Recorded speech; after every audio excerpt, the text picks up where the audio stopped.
అందుబాటులోకి వచ్చిన అద్భుతమైన మేధావులు ఎవరంటే డాక్టర్ బాబాసాహెబ్ అంబేద్కర్ అని చాలా సందర్భాల్లో చాలా దేశాలు కూడా ప్రకటించాయి. అటువంటి మహానుభావుడు ఈ దేశంలో పుట్టడం, ఈ దేశానికి అద్భుతమైనటువంటి భారత రాజ్యాంగాన్ని అందించడం మనందరి అదృష్టం.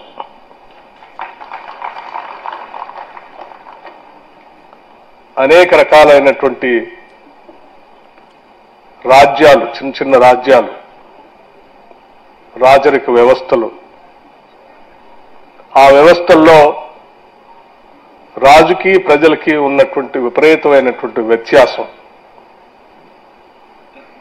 అటువంటి రాజరిక వ్యవస్థ నుంచి ఈ దేశాన్ని పూర్తి స్థాయిలో ప్రజాస్వామ్య దేశంగా మారుస్తూ ఆనాటి మహానుభావులందరూ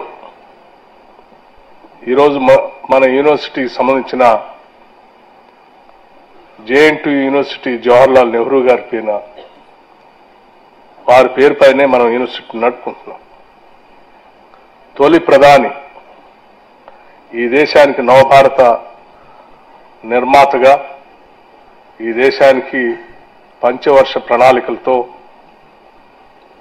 మిశ్రమ ఆర్థిక విధానాలతో పునాదులేసి ఈ దేశ స్వాతంత్రం కోసం పోరాటం చేసిన గొప్పవాళ్ళు, వాళ్ళందరూ కలిసి అద్భుతమైనటువంటి ప్రజాస్వామ్యానికి పునాదులేశారు.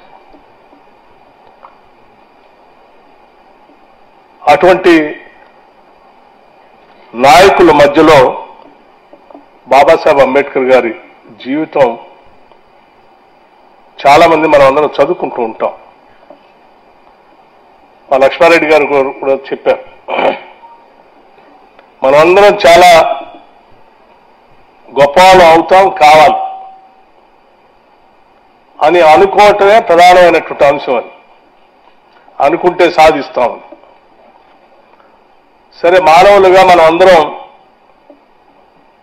చాలా సందర్భాల్లో చిన్న చిన్న అంశాలకు కూడా స్పందిస్తాం. స్పందించి అది పాజిటివ్గా ఉండొచ్చు, నెగిటివ్గా కూడా ఉండొచ్చు. కానీ డాక్టర్ బాబాసాహెబ్ అంబేద్కర్ జీవితంలో ఆయన ఎదుర్కొన్నటువంటి అనేక సందర్భాల్లో కూడా ఎప్పుడూ నెగిటివ్గా వారు స్పందించలే, పాజిటివ్గానే స్పందించుకుంటూ వెళ్ళారు. రామకృష్ణరావు గారు చెప్పారు, వారు అమెరికాలో కొలంబియా యూనివర్సిటీలో పబ్లిక్ ఫైనాన్స్ మీద అద్భుతంగా చదువుకొని PhD చేసి వారు వచ్చారు అని. నిజమే. మరి ఒక సామాన్య బాలుడు పాఠశాలకు వెళితే నేరుగా పాఠశాలలో కూర్చోటానికి అవకాశం లేక, అందరితో సమానంగా కూర్చోలేక, బయటికి పంపిస్తే తడికి అవతల కూర్చొని పంతులు గారు చెప్పే పాఠాలను విని ఎక్కడా కూడా తను బాధకి గురై, అవమానానికి గురై తను బడి వదిలిపెట్టిపోలే.